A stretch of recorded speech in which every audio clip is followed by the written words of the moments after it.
Alikuwa tu msichana maskini wa kijijini asiyejulikana, asiyeonekana na akihangaika kuishi. Lakini alasiri moja ya kawaida alipokuwa anarudi kutoka sokoni, alifanya uamuzi ambao ungebadili hatima yake milele. Alisimama kumsaidia mzee mwanamke mpweke aliyekuwa amebeba kuni. Bila kujua kwamba kijiji kizima kilikuwa kinamwogopa, bila kujua watu walikuwa wakinong'ona kuwa amelogwa, bila kujua kwamba huyu mgeni dhaifu alikuwa amebeba siri kubwa ya kutosha kugeuza maisha yake. Kile kilichotokea baadaye kitakushangaza na kukutia moyo. Kabla hatujaanza, tafadhali like, toa maoni, share na subscribe ili usikose hadithi zetu zenye kugusa moyo na kubadili maisha. Tuingie moja kwa moja. Miale ya kwanza ya alfajiri ilitambaa kwa upole juu ya kijiji cha Mbuyuni, ikitoa mwanga mwepesi wa dhahabu juu ya njia za udongo mwekundu na nyumba za udongo zilizotawanyika zilizokuwa zimekaa kwenye mandhari kama walinzi wa kale. Asubuhi ilikuwa bado changa. Jogoo walikuwa wanawika kwenye makazi kadhaa. Majani ya minazi yalikuwa yanacheza taratibu juu ya paa na moshi ulikuwa unapanda kutoka kwenye moto wa mapema wa kupikia. Lakini katika boma dogo la kawaida karibu na ukingo wa kijiji, kulikuwa na msichana mmoja ambaye alikuwa tayari ameamka muda mrefu kabla ya jua. Jina lake lilikuwa Neema. Alitembea kimya lakini kwa makusudi, miguu yake mitupu ikigusa sakafu yenye ubaridi alipokuwa akifagia chumba kidogo alichokuwa anakishiriki na mama yake na mdogo wake wa kiume. Ingawa umaskini ulikuwa umezunguka maisha yao kama kivuli kigumu kisichotoka, Neema alikuwa amejifunza zamani kwamba nyumba safi huleta amani, hata pale faraja inapokuwa haba. Mama yake, Mama Zawadi, alikuwa amekaa kwenye kigoda kifupi nje, akimenya muhogo kwa mikono ya polepole iliyochoka. Alikuwa amepitia mateso mengi mno kwa maisha ya mtu mmoja, kufiwa mapema, kuachwa na watoto wawili wa kuwalea peke yake. Lakini alibeba maumivu yake kwa heshima. Kila mtu alipomuuliza aliwezaje kuishi kila siku, alikuwa akisema, Mungu huimarisha mifupa ya mjane. Neema alipokuwa anatoka ndani akiwa ameshika ufagio mfupi, Mama Zawadi aliinua kichwa na kutabasamu kwa hafifu. Binti yangu, umeamka mapema tena. Neema alirudisha tabasamu kwa upole wake wa kawaida. Mama, siku haitatungojea. Ngoja nimalize kabla jua halijachoma. Alipokuwa akifagia uwanja wa boma, mawazo yake yalitangatanga. Leo ilikuwa siku ya soko, siku waliotarajia kuuza mboga za kutosha kununua mafuta ya taa, sabuni na labda kitu kidogo cha kumfurahisha mdogo wake Daudi, ambaye alikuwa akitamani karanga kwa wiki kadhaa. Maisha yao yalitegemea walichouza. Kila shilingi ilikuwa muhimu. Daudi alijikokota akitoka ndani ya nyumba, bado akijisugua usingizi machoni. Dada, aliita kwa sauti ya chini. Habari za asubuhi. Habari za asubuhi, Daudi, Neema akajibu, akinyosha mkono kunyoosha shati lake lililokunjamana. Nenda uoshe uso. Nitatuandalia kitu kidogo tule. Alitikisa kichwa kwa usingizi na kutembea kuelekea kwenye chungu cha udongo kilichokuwa na maji ya kunywa. Ndani ya jiko lao dogo, kona iliyojengwa kwa vijiti vya mianzi, Neema alimimina uji kidogo wa mahindi kwenye sufuria na kuchanganya na maji. Haikuwa nyingi na isingewashibisha, lakini alifanya kadiri ya walichokuwa nacho. Uji ulipopata moto juu ya kuni ndogo, aliweka chembe kidogo ya sukari, tendo la kujinyima, kwa sababu sukari ilikuwa anasa ambayo mara chache sana walijiachia. Hapa, alisema, akimpa mama yake bakuli. Kula kabla hujaendelea kufanya kazi. Mama Zawadi alitikisa kichwa. Hapana, binti yangu, wewe na Daudi mle. Mnahitaji nguvu kwa ajili ya soko. Mama, tafadhali, Neema alisisitiza, akisukuma bakuli kwa upole kuelekea kwake. Usipokula, utawezaje kuhimili leo? Hatimaye mama yake alikubali, ingawa alichukua vijiko vichache tu kabla ya kulirudisha bakuli kwa Neema. Baada ya kula, Neema alianza kukusanya mboga kutoka bustani iliyokuwa nyuma ya nyumba yao. Majani mabichi ya maboga, nyanya zilizoiva, pilipili mbichi, bamia na mafungu machache ya mrihani. Alioshea kwenye beseni, akaziweka kwa mpangilio kwenye kikapu cha kusuka. Daudi alimwangalia kwa macho mapana ya kuvutiwa. Siku moja nitapata pesa na nitakujengea duka kubwa, alisema kwa fahari. Neema akacheka kwa upole na kumpapasa shavu. Na mimi nitajivunia, mdogo wangu. Kila kitu kilipokuwa tayari, Neema alifunga skafu yake ya bluu iliyofifia kichwani, akanyoosha kitenge chake na kuinua kikapu kichwani kwa ustadi aliouzoea. Akamtazama mama yake mara nyingine. Mama, naenda. Mama Zawadi aliinua mikono miwili na kuiweka kwenye mabega ya binti yake. Neema alianza kwa sauti ya chini. Wewe ni baraka yangu. Unafanya kila kitu bila kulalamika. Mungu akulipe wema wako kwa mema. Amina. Amina mama, Neema alinong'ona. Alipotoka kuelekea kwenye mwanga wa asubuhi, upepo wa baridi ulimpiga usoni, ukibeba harufu ya umande na moshi wa mbali wa kupika. Njia ya kwenda sokoni ilinyoosha mbele yake, nyembamba, yenye kupindapinda na ya mazoea. Ilikuwa njia aliyokuwa akiitembea kwa miaka, lakini haikuwahi kuhisi sawa. Siku zingine zilikuwa nzuri, siku zingine zilivunja moyo, lakini alikabiliana na kila siku kwa azimio lile lile. Njiani aliwasalimu wote aliokutana nao. Habari za asubuhi, mzee Juma. Neema, safari njema. Neema, Mungu alibariki soko lako leo. Neema alitabasamu kwa kila salamu, moyo wake ukipata joto. Licha ya umaskini, kulikuwa na uzuri katika maisha ya kijijini, katika kicheko cha watoto wakicheza na midoli ya kujitengenezea, katika sauti ya mbali ya kupiga dona la ugali kwenye maboma, katika msuguano wa majani ya minazi yakicheza kwenye upepo wa upole. Alipita mashambani ambako wakulima wa mapema walikuwa wameinama, wakipanda na kung'oa magugu. Wengine walimpungia mkono, wengine walitikisa kichwa tu. Neema alipendwa sana Mbuyuni, si kwa sababu ya utajiri wala urembo, bali kwa sababu alikuwa na upole uliowagusa watu kabla hata maneno yake hayajawafikia. Unyenyekevu wake, kusaidia kwake, na utayari wa kutabasamu hata maisha yalipomvunja kimya kimya, hayo ndiyo yaliyomfanya asisahaulike. Lakini chini ya utulivu wake wa nje, Neema mara nyingi alikuwa amebeba wasiwasi wa kimya. Alijiuliza kama mama yake angewahi kuacha kuamka kwa maumivu ya baridi yabisi iliyompinda mgongo uliowahi kuwa wima. Alijiuliza kama baba yake angejivunia kama angekuwa hai.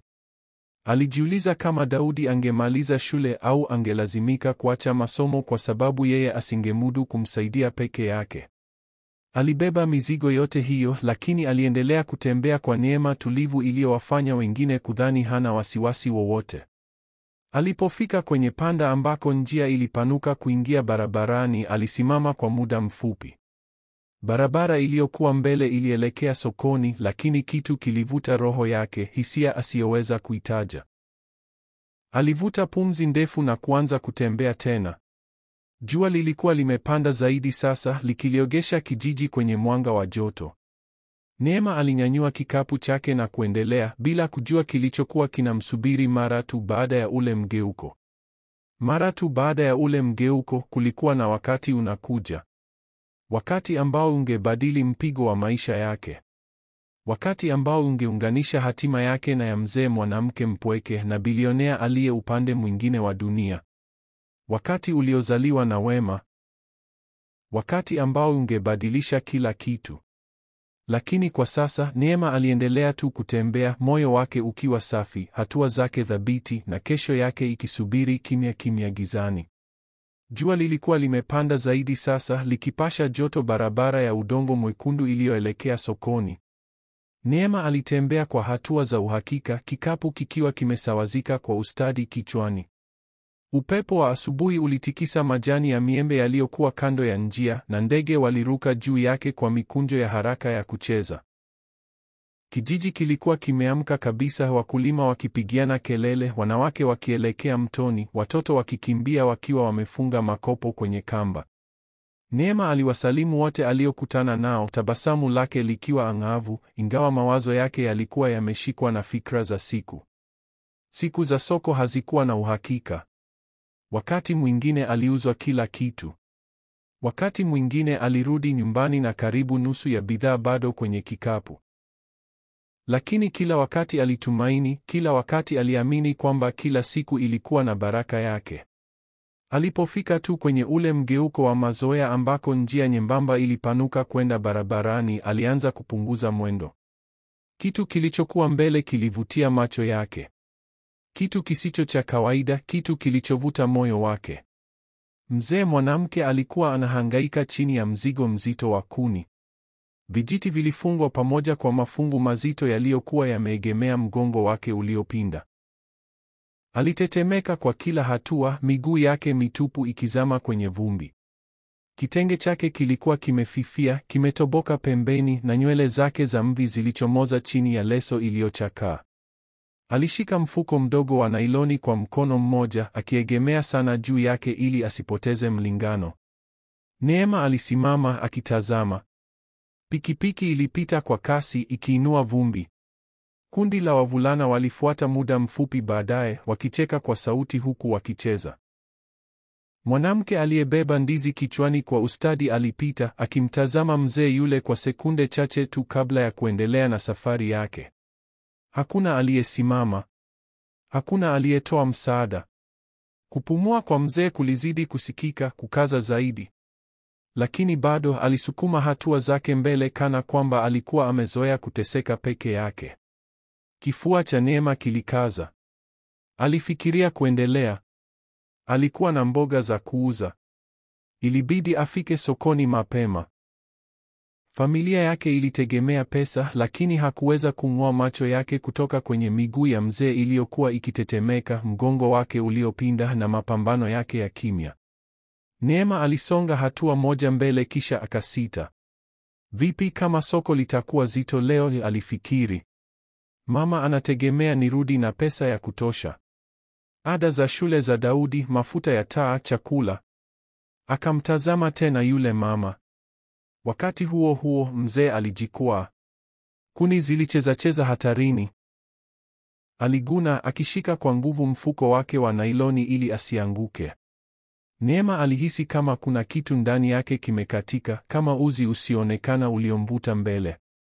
Aliweka kikapu chake polepole kando ya barabara na kutembea haraka kuelekea kwa mzee. Mama, aliita kwa upole. Tafadhali niruhusu nikusaidie. Mzee aligeuza kichwa kidogo. Uso wake ulikuwa umejaa mistari ya uchovu, lakini macho yake yalikuwa makali. Hapana, binti yangu, alisema kwa udhaifu. Usijisumbue, naweza. Unaenda sokoni. Endelea. Sitaki kukusumbua. Neema alitikisa kichwa. Mama, umechoka. Mzigo huu ni mzito sana. Tafadhali niruhusu. Mzee alipererwa, bado akichanganyikiwa, bado akisita. Watu hawasimami kwa ajili yangu, alinong'ona. Wanasema nisimsumbue mtu. Hilo si sawa, Neema akajibu kwa upole. Niachie nibebe.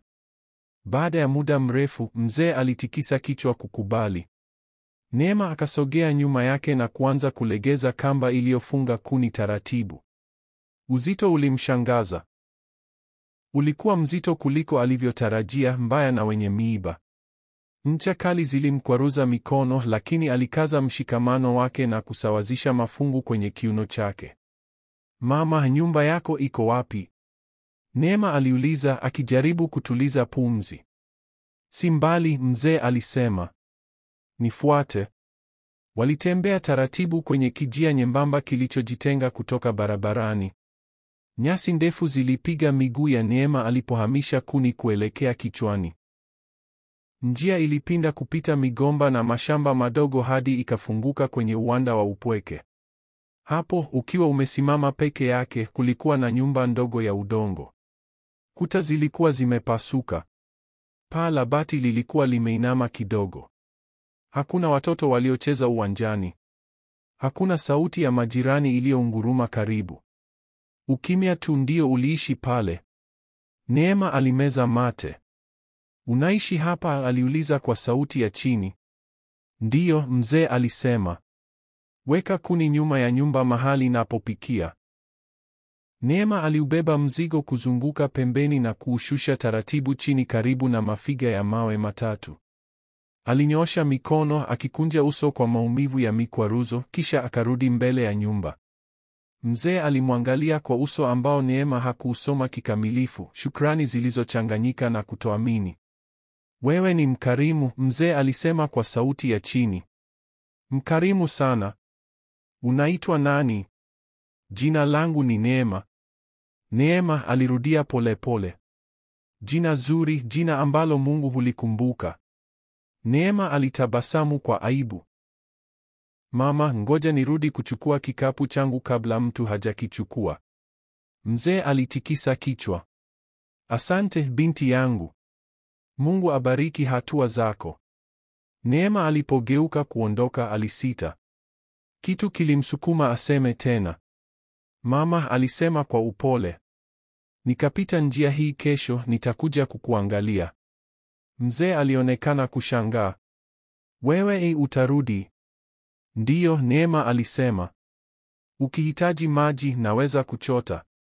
Ukitaka msaada wa kupika au kubeba kitu naweza kusaidia. Kwa muda macho ya mzee yang'aa kwa mwanga ambao Neema hakuutarajia. Aliunganisha mikono yake. Nenda salama binti yangu, alinong'ona. Barabara haitasahau wema wako. Neema alirudi barabarani, akachukua kikapu chake na kuharakisha kuelekea sokoni. Vumbi liliinuka chini ya miguu yake alipokuwa akitembea. Hakujua watu wangesema. Hakujua wema wake ungetikisa minong'ono na tetesi. Hakujua kwamba muda huo tayari ulikuwa umemsuka ndani ya hadithi kongwe kuliko alivyodhani. Kile alichojua ni kwamba hakuweza kumpita mtu anayeteseka. Na chaguo hilo rahisi ndilo lilikuwa mwanzo wa kila kitu. Soko lilikuwa tayari hai Neema alipofika. Sauti zilikuwa zinapanda kila upande. Wauzaji wakipaza bei. Wanunuzi wakibishana kwa sauti. Watoto wakilia mgongoni mwa mama zao.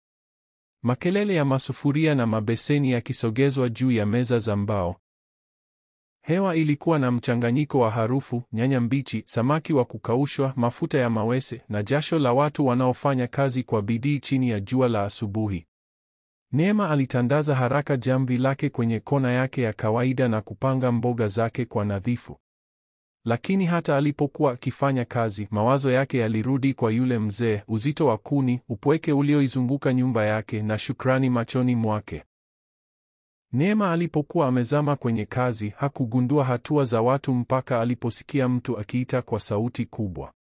Neema, kumbe sasa umekuwa rafiki wa mchawi. Kichwa chake kilinyanyuka ghafla. Wanawake watatu vijana waliokuwa karibu na kibanda cha pilipili walikuwa wanamtazama moja kwa moja. Walinong'ona wao kwa wao, midomo yao ikivutika katika tabasamu za kejeli. Mchawi gani? Neema alirudia kwa sauti ya chini akiwa hana uhakika kama amesikia vizuri. Mama Nekta, muuza mboga mzee aliyekaa karibu naye, alitoa pumzi nzito. Binti yangu, nilikuonya. Watu wameshaanza kusemea. Neema alikunja uso. Kusemea nini? Kumhusu yule mama uliyemsaidia jana, Mama Nekta alisema. Wanasema ni mchawi. Wanasema anakula hatima ya yeyote anayemsogelea. Neema alipeperusha macho kwa kutoamini. Mama, wanawezaje kusema kitu kama hicho? Yeye ni mzee mpweke tu anayejitahidi peke yake. Mwanamke mwingine muuza bamia aliinama mbele. Awe mpweke au la, kuna kitu kwake si cha kawaida. Kwa miaka ameishi peke yake. Hakuna wageni, hakuna ndugu. Hakuna anayejua alitoka wapi, na yeyote aliyewahi kujaribu kumsaidia mkosi uliwafuata. Hilo si kweli, Neema alisisitiza. Umeona mkosi kwa macho yako au watu tu wamekuambia? Muuza unga wa dona alisita. Basi watu wanasema. Watu huwa wanasema kila mara, Neema alinong'ona.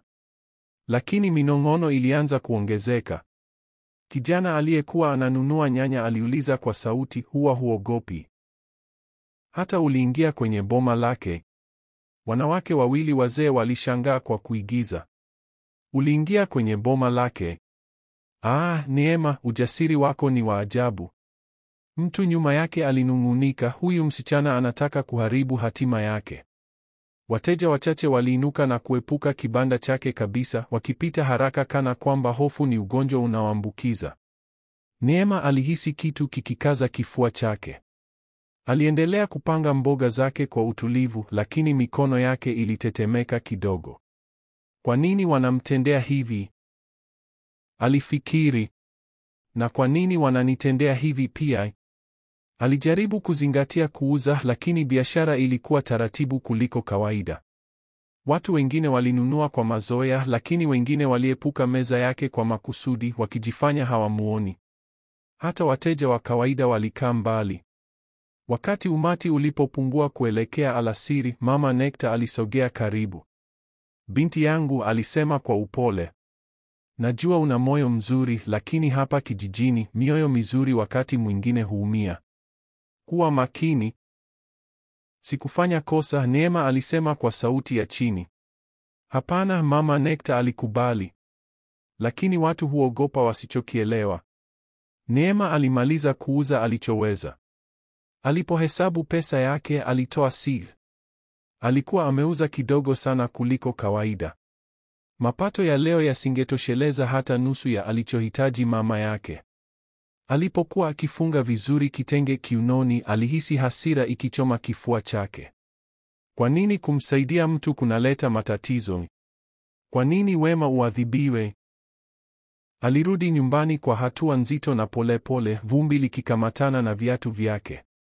Alipofika kwenye panda ambako njia iligawanyika, moja kwenda nyumbani, nyingine kuelekea upande wa yule mzee, Neema alisimama. Minong'ono ya watu ililia kichwani: mchawi, mkosi, bahati mbaya.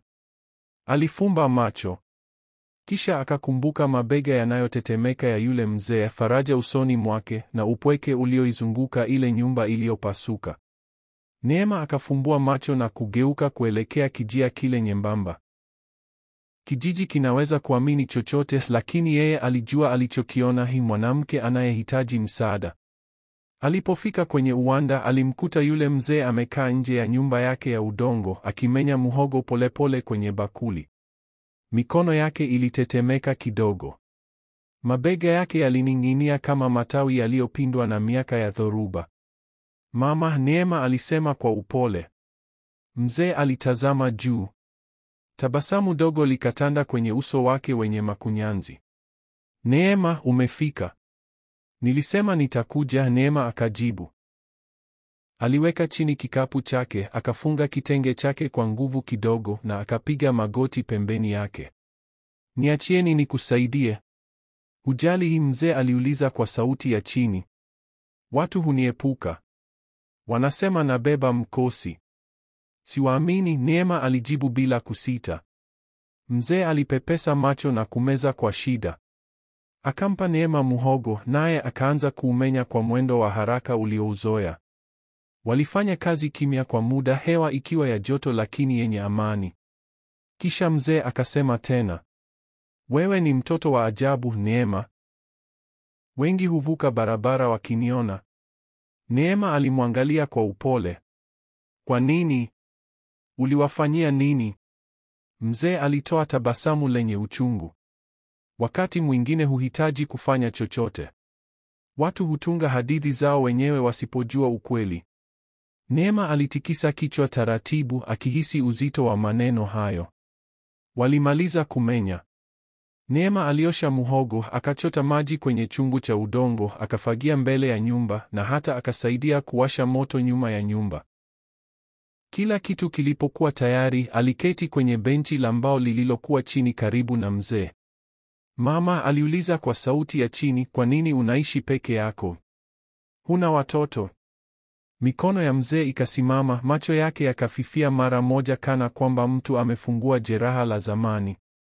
Sitaki kuzungumzia watoto wangu, alinong'ona. Neema akajutia kuuliza. Samahani. Sikukusudia. Mzee akampapasa mkono kwa upole. Ulikusudia vizuri, lakini hadithi yangu ni nzito. Upepo ukapita kwenye miti, ukibeba harufu ya kuni zinazoungua. Baada ya muda, mzee alisema tena kwa sauti inayotetemeka, lakini labda siku moja Nitakuambia. Sio leo. Neema akatikisa kichwa kwa kuelewa. Ukiwa tayari. Jua lilipoanza kuzama, likitoa vivuli virefu kwenye uwanda, Neema alisimama kuondoka. Nitakuja tena kesho, alisema. Mzee alimtazama, macho yakimetameta kwa shukrani. Mungu alikutuma kwangu, Neema, ujue au usijue. Neema alitabasamu, lakini alipokuwa akirudi kuelekea barabarani, hakuweza kuondoa wazo moja la kutotulia. Kwa nini kila mtu anamwogopa?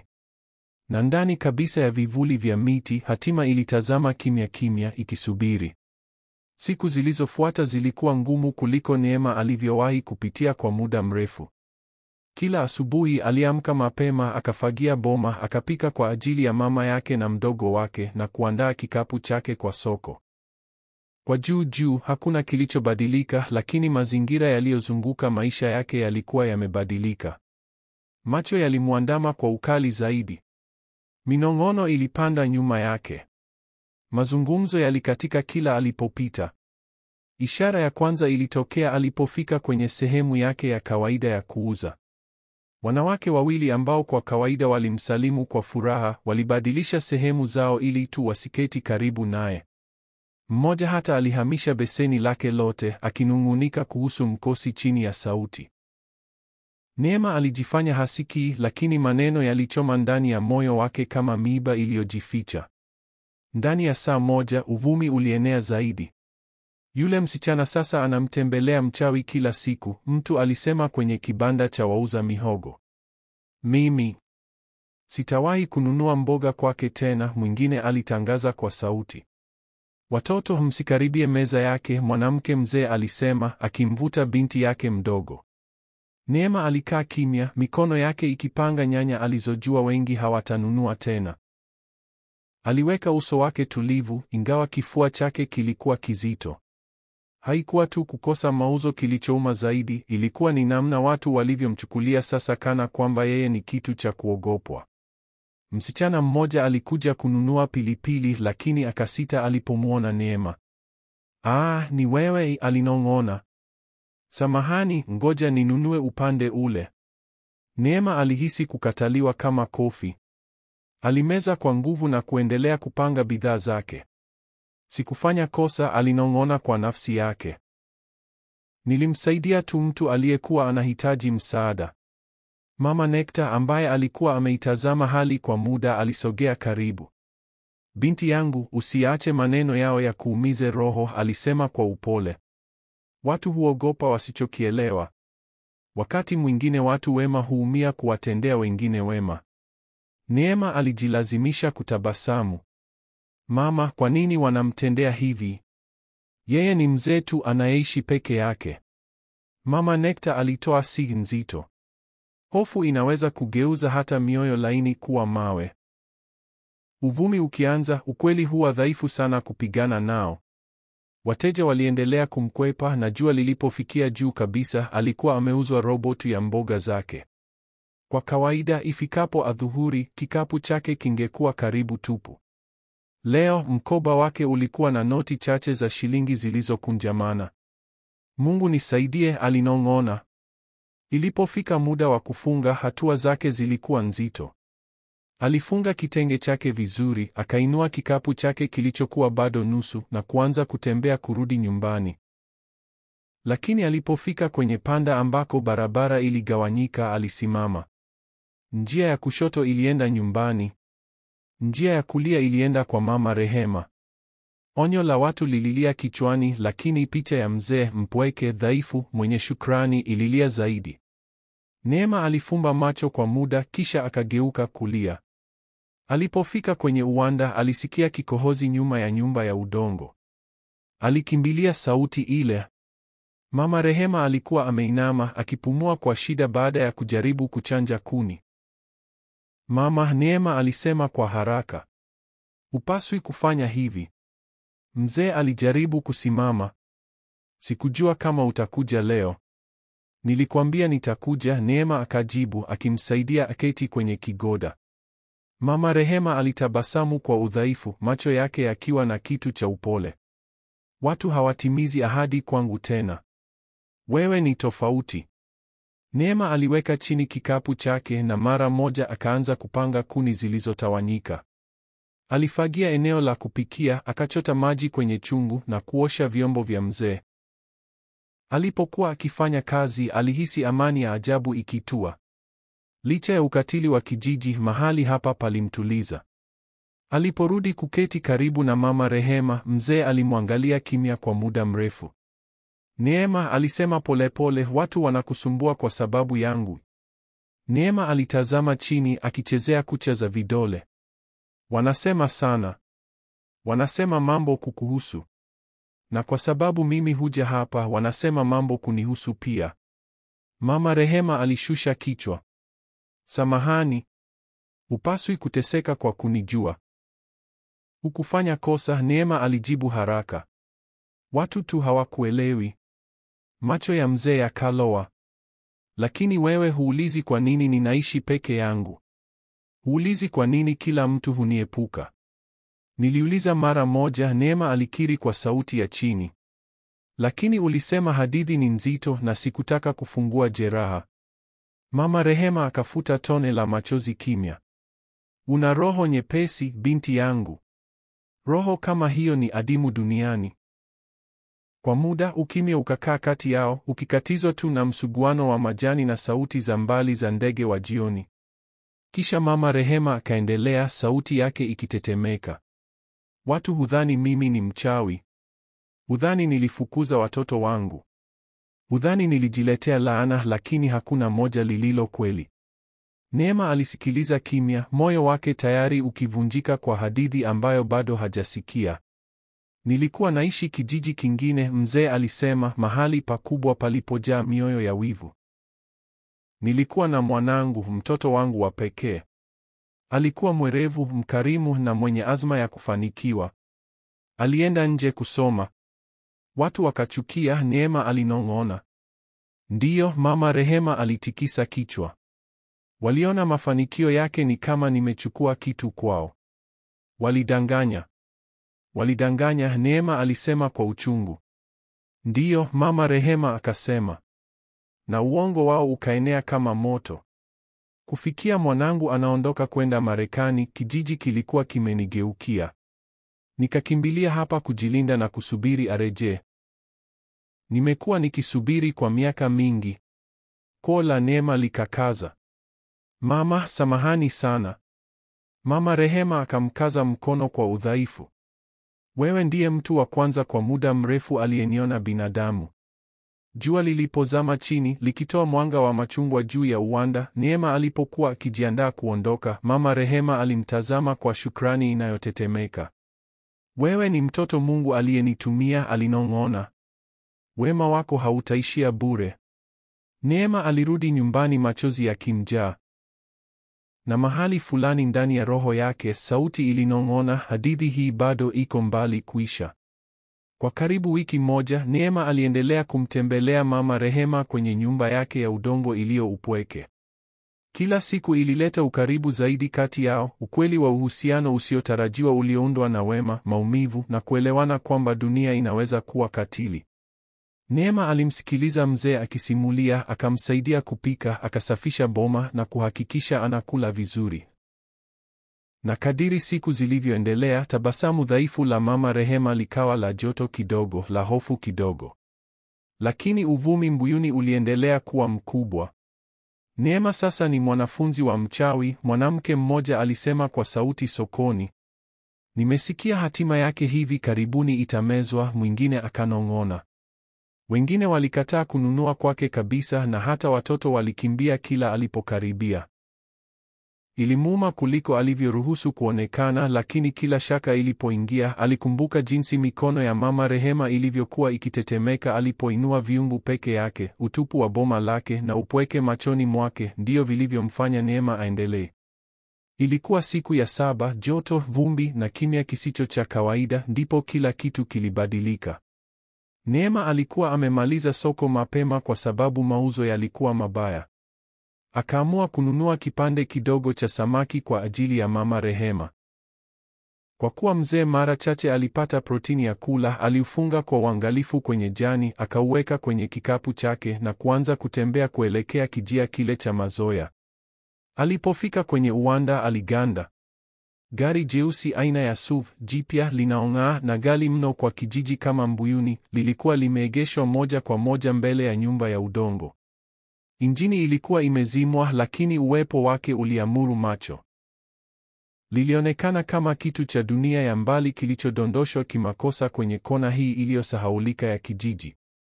Moyo wa Neema ulipiga kwa kasi. Hili ni la nani? Kabla hajasogea, alisikia sauti ndani ya boma.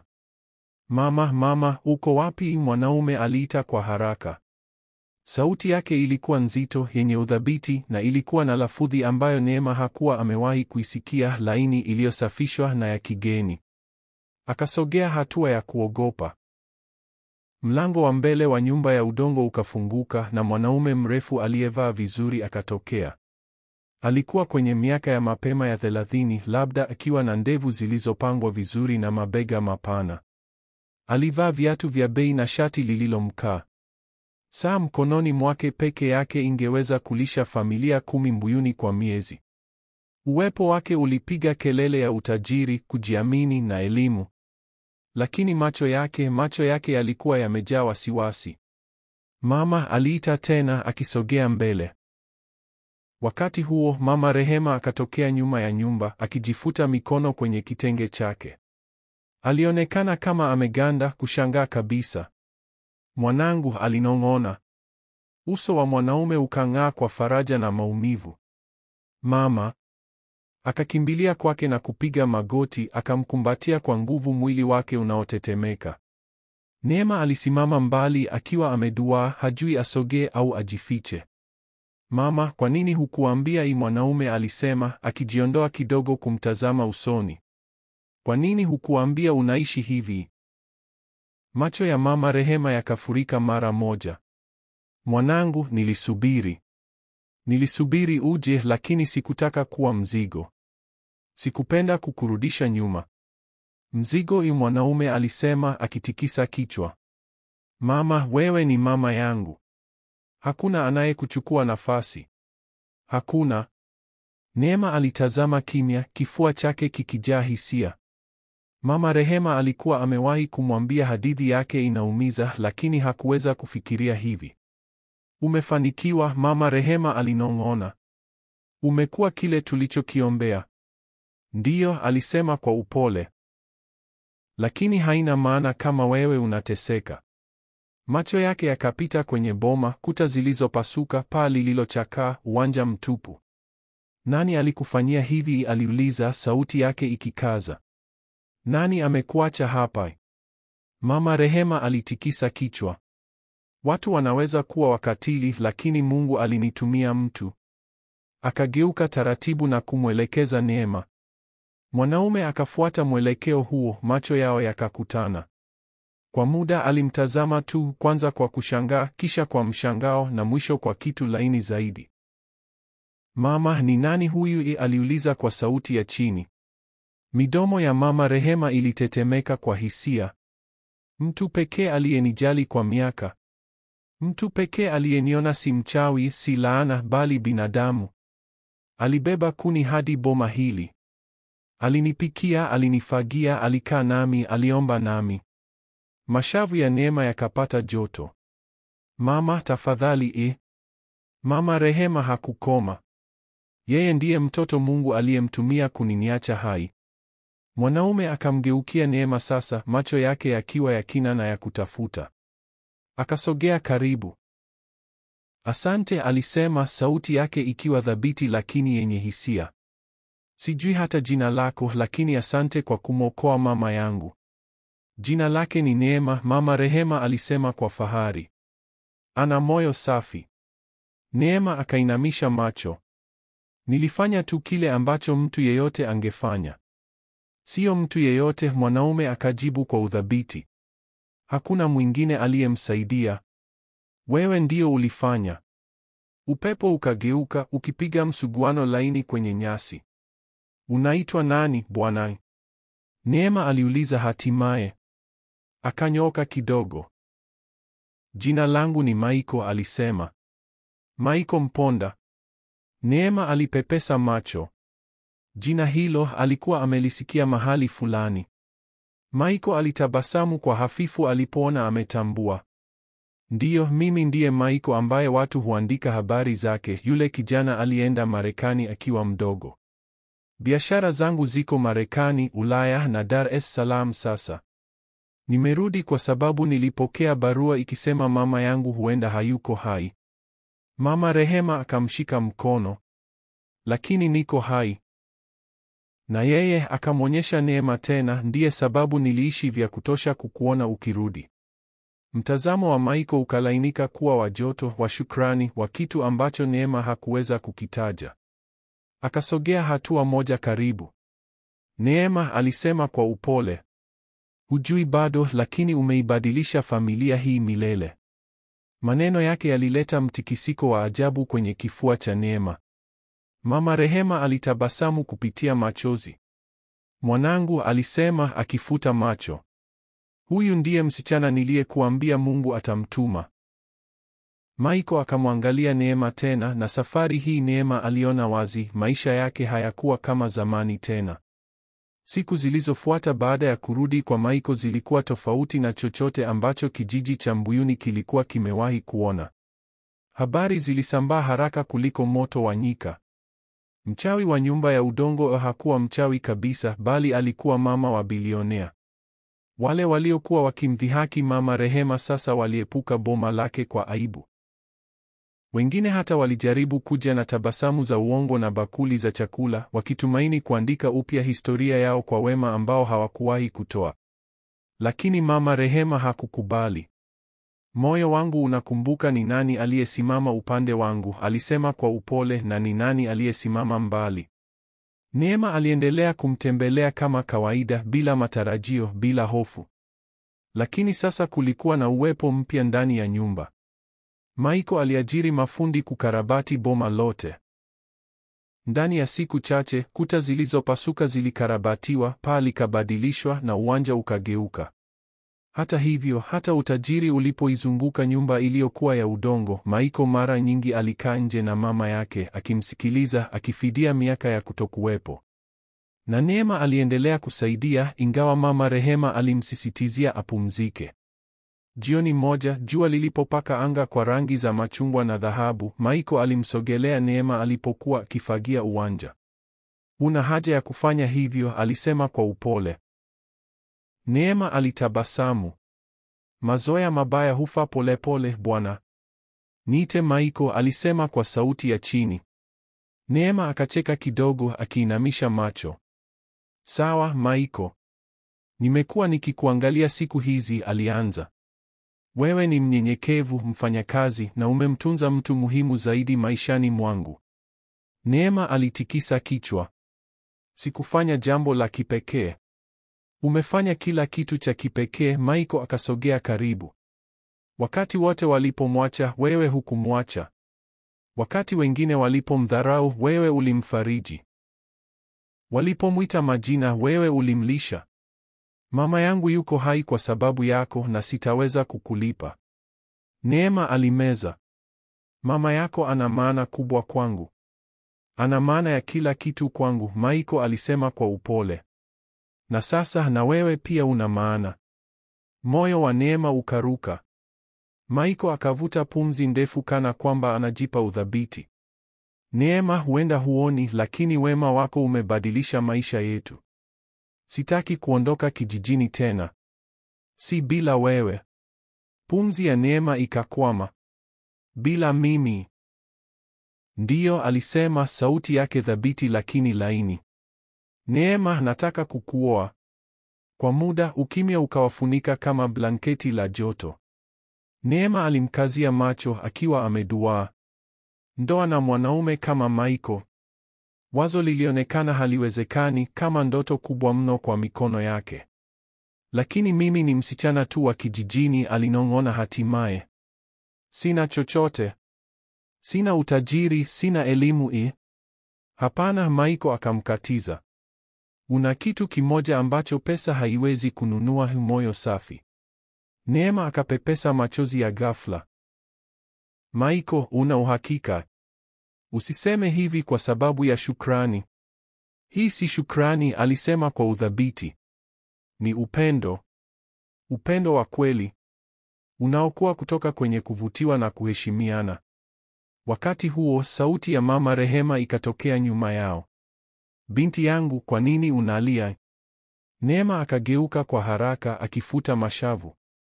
Mama, yeye alisema nimemwomba aniole, Michael alisema kwa fahari. Mama Rehema akatabasamu kana kwamba alijua. Nilimwomba Mungu siku hii ifike. Mungu hujibu kwa wakati wake. Neema aliwatazama akiwa amezidiwa. Mama, uko sawa na hili? Mama Rehema akashika mikono yake kwa upole. Mwanangu ni bilionea, lakini utajiri si kila kitu. Moyo wako ni mkubwa kuliko mali. Ulinipa upendo nilipokuwa sina chochote. Ulinichukulia kama mama. Kwa nini nisimtaje wewe kuwa mkwe wangu? Neema akavunjika, akalia, akafunika uso wake. Mama Rehema akamkumbatia kwa nguvu. Kijiji kilichanua kwa msisimko na wivu habari ziliposambaa asubuhi iliyofuata. Wanawake wengine wakanung'unika kwa uchungu, inawezekanaje Neema awe ndiye? Yeye si kitu. Lakini wengine wakanong'ona kwa mshangao, kweli wema una thawabu. Ndani ya mwezi mmoja maandalizi yalianza. Michael alisisitiza kushughulikia kila kitu. Mpangaji wa harusi alitoka mjini. Fundi cherehani alifika kumpima Neema mavazi mazuri kuliko alivyowahi kufikiria. Mama Rehema alibaki karibu naye, akimwongoza, akimpenda, akimtia moyo. Unastahili haya yote, alikuwa akisema mara kwa mara. Hatimaye siku ya harusi ilifika. Uwanja uliokuwa kimya karibu na boma la Mama Rehema ulikuwa umegeuzwa kuwa eneo la kuvutia. Hema nyeupe, viti vya dhahabu, maua na viungu vya kifahari, na muziki laini ukipigwa kutoka kwenye spika zilizopangwa vizuri. Magari yalijaza barabara ya kijiji, wageni wakija kutoka karibu na mbali. Neema alitoka nyumbani akiwa amevaa gauni jeupe la harusi. Lilitiririka kumzunguka kama mto wa neema. Nywele zake zilipangwa nadhifu, zikiwa na lulu ndogo. Uso wake uliangaza, si kwa vipodozi bali kwa furaha safi. Mama Zawadi alilia mara tu alipomwona binti yake. Mungu wangu, Neema, mwanangu, tazama wewe. Neema akamkumbatia mama yake kwa nguvu. Mama, Mungu ametukumbuka. Sherehe ilianza. Michael alisimama madhabahuni akiwa amevaa suti nyeupe safi, akimtazama Neema kwa uso unaoweza kuyeyusha jiwe. Neema alipokwenda kwake akiongozwa na mama yake, umati mzima ukanyamaza. Ilikuwa kana kwamba wanaangalia muujiza ukitokea. Neema alipofika, Michael alishika mikono yake kwa upole. Umenirudisha dunia yangu sawa, alinong'ona. Na wewe umeibadilisha yangu, Neema akajibu kwa sauti ya chini. Mchungaji akazungumza, dua zikapanda, nadhiri zikabadilishana. Walipobusiana, kijiji kililipuka kwa shangwe. Ngoma zikapigwa, wacheza ngoma wakajaza uwanja, na furaha ikatiririka kama maji. Wakati wa mapokezi, Mama Rehema alisimama na kugonga glasi yake taratibu. Wote, alisema, sauti yake ikitetemeka kwa hisia, kwa miaka mingi niliishi peke yangu, nimesahaulika, nimeachwa. Lakini msichana mmoja tu aliniona kama mama. Neema alinirudishia tumaini. Leo Mungu amempandisha juu kuliko maadui zake walivyowaza. Ndoa hii ibarikiwe milele. Watu wakapiga makofi. Michael akamkumbatia Neema kiunoni. Karibu kwenye maisha yako mapya, malkia wangu. Neema alitabasamu kupitia machozi. Aliyewahi kuwa msichana maskini wa kijijini sasa ni mke wa bilionea, yote kwa sababu alisimama kumsaidia mzee aliyebeba kuni. Mafunzo ya hadithi: wema wa kweli hauendi bure. Unachofanya kwa siri, Mungu hukionyesha hadharani. Maisha ya Neema hayakubadilika kwa sababu ya urembo, utajiri au fursa, yalibadilika kwa sababu ya huruma. Unaposaidia wengine bila kutegemea malipo, unapanda mbegu za baraka ambazo siku moja zitarudi kwako kwa namna usiyotarajia. Usiwahukumu watu kwa uvumi. Yule ambaye dunia inamkataa huenda ndiye muunganisho wako mkubwa wa hatima. Asante sana kwa kutazama hadithi hii yenye kugusa moyo. Maisha ya neema yanatukumbusha kwamba wema haupotei na kila tendo jema ni mbegu itakayokuja kukua kuwa baraka ya kushangaza. Unaamini kusaidia wengine kunaweza kubadili hatima yako? Tuambie kwenye comment hapa chini. Ukipenda hadithi hii, tafadhali like, toa maoni na share kwa wengine. Na usisahau kusubscribe ili usikose hadithi nyingine zenye nguvu na kutia moyo kwenye channel hii. Tutaonana kwenye inayofuata.